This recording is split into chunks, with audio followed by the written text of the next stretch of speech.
Did you know that every 40 seconds in the United States, someone has a stroke? And recognizing the signs early could mean the difference between life and death. So let's talk about it. What is a stroke?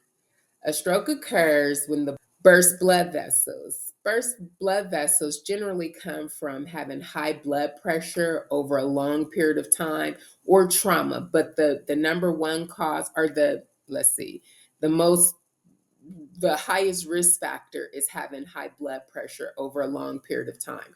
So what happens is your blood pressure is high, you have a lot of pressure against the vessel wall for a long period of time, and the vessel wall weakens.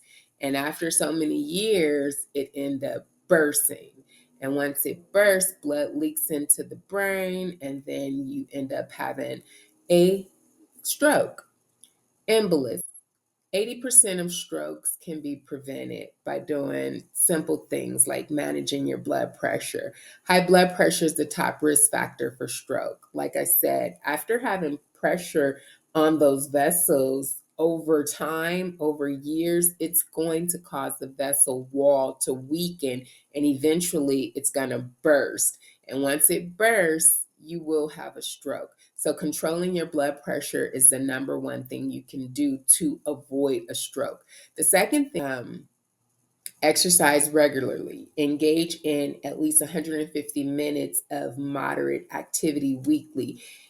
It could be as simple as walking. It should be 150 minutes a week, and it can be as simple as getting up, walking for 30 minutes a day, 20 minutes a day. Break that 150 minutes down. But what happens when you walk, your blood vessels relax and they dilate, which is open, allowing those platelets, those clotting cells to just free flow through, and they don't have time to gather together and cause a bigger clot because they're just flowing through the blood vessels just really easily.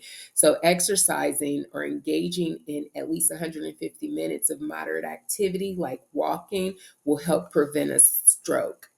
Healthy diet. Focus on whole grains, 6 to 10 fruits and vegetable, lean protein, and avoid excess salt and saturated fats. We talked about the saturated fats, how it sticks to the inside of the vessel wall and it builds up, causing the vessel wall to close, causing those platelets to gather together and create a bigger clot that flows up to the brain, and before you know it, it's occluded and a stroke